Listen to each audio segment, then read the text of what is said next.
Hi guys, welcome to a special video about how I scan for momentum stocks daily and how I use trade ideas. I've had some requests to go through my scans and how I pick up the stocks that I end up trading. So this is a short video to go through all that. So I basically use three sources. I use a website, I use a software, and then I use trade ideas. So the website I use is Market Watch, and it shows me the pre-market scanners. And this usually is good for anything before 7 a.m. Then I also, at the same time as using Market Watch, I use StocksToTrade, which I'll go through in a minute as well. That tends to pick up some of the lower float stocks that the Market Watch website doesn't, and it's more up to date. And then I also use trade ideas from about 7:30 onwards. So let's go through them all in detail.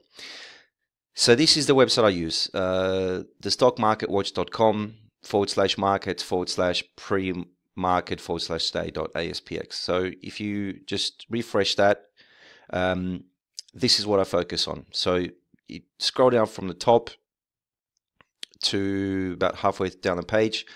And these are the top stocks that if you don't have any subscription services or you don't have any data feeds that you pay for, this is the best you will get for free, in my opinion. You can also use Yahoo Finance, Finviz maybe as well, but this is what I've been using for a while, and I find that it's not too bad. It's not perfect because it doesn't update as quickly as a paid service does.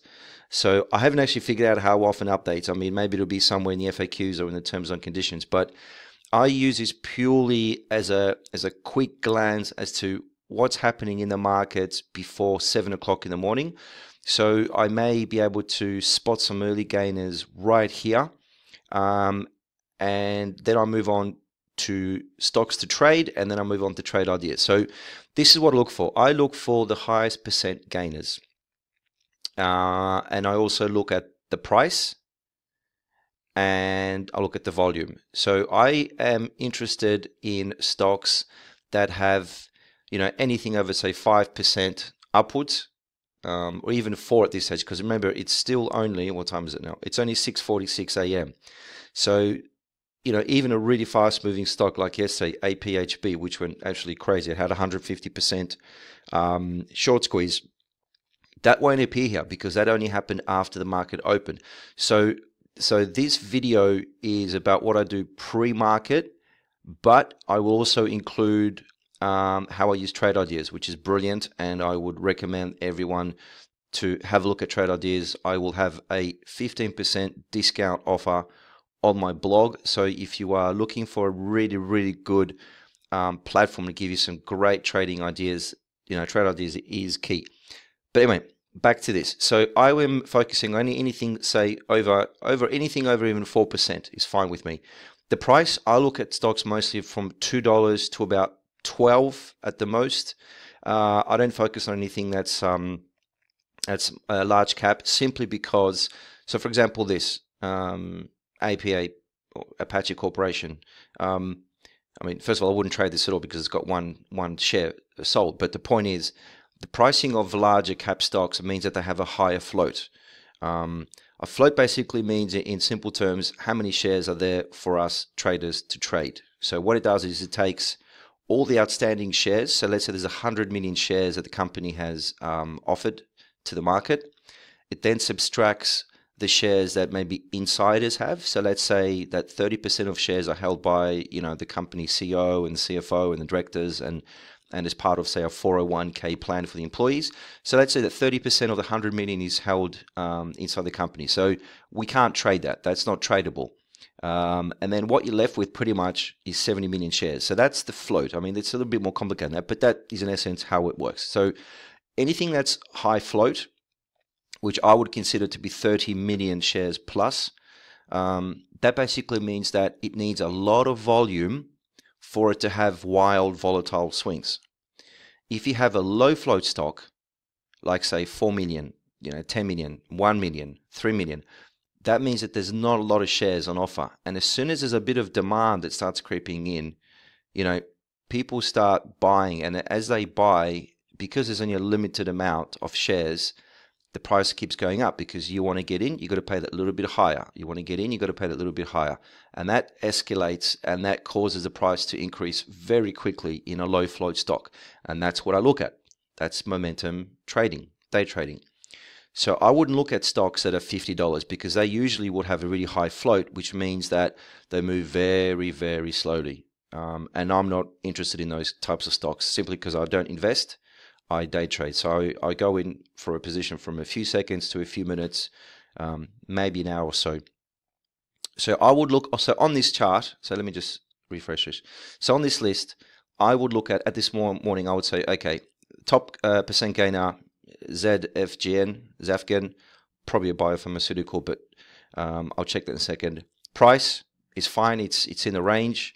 The volume, definitely not. I mean, you can't trade something like this because, and I'll tell you why, because I've had a couple of issues recently, especially in the last couple of days where I've been trading pre-market. I've been up almost $500 on a stock and I couldn't get out.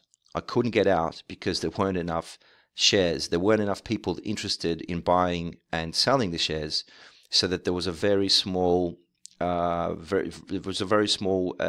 of volume of trades that were going through. So if I had, say, 1,000 shares, but no one wanted to buy them from me, I can't sell. And then as soon as the price starts going down a little bit, I'm still holding those shares because I can't sell them, because there needs to be a buyer on the other end of the transaction. It can't just be me selling to the market. I mean, someone needs to buy them. So the point here is, don't trade stocks that have little liquidity, which means little volume, because you won't be able to get in, or you may be able to get in, but you won't be able to get out. And that is key, and that's cost me. So what I would do with this one, I would have a look at what the news is. 15% up is a fairly good hike. I wouldn't at this stage look at the daily just yet. I would scroll down and just see what news has come out either yesterday after market close or this morning before market open. So it's 6:51 a.m. May the 5th.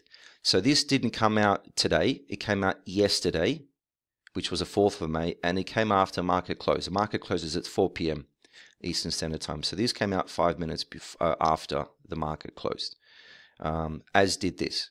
So they've released a press release about phase 1 data, possibly most likely positive news. I'm assuming. I mean, I'm not going to read it now, but I would, when I do read them, I would simply just read the first couple of paragraphs, and it just gives me an idea as to what it is. So you can see Zafgen today announced positive top-line data from its phase 1 clinical trial of ZGN-1061, the company's second-generation MET2B inhibitor. And then it goes on and on and on. So it just tells me, yep, it's good news. It is only phase 1. You've got to remember that phase 1 is just the beginning of a drug that gets approved by the FDA. Phase 2 and phase 3. Phase 3 is the one that really counts. What we've noticed recently is that pre-market phase 1 and phase 2 positive news tends to spike the stock. As soon as the market opens, it tends to fizzle out. So you got to bear that in mind. If you buy something pre-market because of phase 1 and phase 2 news, especially at the moment in this market, you've got to be very careful, because as soon as the market opens, most of the time these things fizzle. So just bear that in mind. So that's what I would do. So I would go through, the top percent gainers here. So pretty much on my list here, I would ignore Zafgen for the moment. I would look at the headline, which I've just done. Next one is PSO. I would look at that and say, okay, this is much better volume. This is at 7 o'clock in the morning. This is not bad volume. So this is an ADR, which means that it's an American Depository Receipt, which means that this stock is not listed initially on the NYSE, but it's listed on another exchange in a different country. These will cost you a little bit more money if you trade them. There's some fees that are attached to them. By the suffix PLC, publicly limited company, I know that this is a UK company. So this is a UK domicile company that's trading as well on the London Stock Exchange, most likely, as well as New York Stock Exchange. So the news is, so this was an hour 50. So this is pretty much 2 hours ago. Or it was come back. there we go. Pearson shares hit 3-month high on a fresh restructuring news. So this came out 3 hours ago. So 3 o'clock in the morning, pretty much. So I will just look at this. Yeah, and you can actually see in the opening hours trading in London. So it's based in the UK. Let's pause this. And it just goes on to say exactly what it is. So that's something I'll keep in mind, but I'm not too keen on ADRs because my costs increase. But anyway, that's something I'll keep in mind. Then I would go down. This is too expensive. Zynga, yes, perfect price range, perfect price point, good percent change and gaining, but just not enough volume just yet. But that doesn't mean that 7 o'clock things won't ramp up. So let's have a look at this. So Zynga, okay. So I will look at this. So these came out yesterday after market close at 6 p.m. almost. Matches Q1 earnings estimates. Okay, so stock soars. So click on that, and you can see they've released first quarter financial results, posting 1% share in revenues. Posting a loss of 1%, 1 cent per share, and revenues 194 million. The stock is up because most likely the analysts expected it to be a little bit lower than what it was. So anyway, so that's it. You can read that. That is good, positive news. Once again, you have to be a little bit careful with these earnings because if they're not absolutely just, being hit out of the ballpark, if they're just mediocre, the stock may not move that much. But I mean, in this case, it's moved a lot. It's moved 14%, 15%, I think almost, or 13%. But it could go down just as quickly. So that's what I do. So the first thing I do is I go through all these. I ignore OLED prices out of my range. That's out of my range. That's out of my range. That's out of my range. This used to be about $7. This used to be quite good, but it's a gold. But anyway, that's a different kettle of fish. Gold is not a stock as such, but it does have a bearing on how stocks move as well. I traded this recently and it was quite good, but I think it's had a split. So I wouldn't look at gold. That's too expensive. That's too expensive. APA too expensive. Z too expensive. CRC too expensive. Well, maybe not. Maybe it's still in the ballpark, but on the upper ranges. This one, good price point, not a big gap up at the moment, and very little volume. So that's it. So I'll look at this. I would refresh it, so maybe every 10 minutes. And basically just keep in mind as to how the volume changes, because if the volume changes drastically, I know that something's happening, which is great, and that's good. So that's it. That's the first thing I do. Then the second thing I do is I look at StocksToTrade. Now, StocksToTrade is a software that helps you. You can trade in it. You can paper trade in it at the moment. It basically gives you charting. It gives you basic level 2. It's pretty good. Now, I'm a beta tester for it, so I use it a lot, and I help find little mistakes and errors and bugs in it to make it a little bit better. But as a day trader, what I use this for at the moment predominantly is this top percent gainers. Now, this differs a little bit to the MarketWatch database because it's more up to date. It's a paid service, so this updates pretty much automatically, I think, instantaneously. Whereas the MarketWatch, I know it doesn't. I mean, you have to refresh the page, and you'll have to read in the terms and conditions how often updates, but it's probably, I don't know, I'm guessing here every 2 minutes, maybe around there. Now, here you can see that NAK wasn't on that MarketWatch list. So if we bring that back, you can see we've got PSO, that's on it. JNUG is on it, but NAK isn't on it. So this is what I look for. NAK, it's got actually a very big float, so I wouldn't be interested in this stock. But the point is, it's on this list, and the price is in the ballpark, and it's up 24.5%. So why isn't it on this?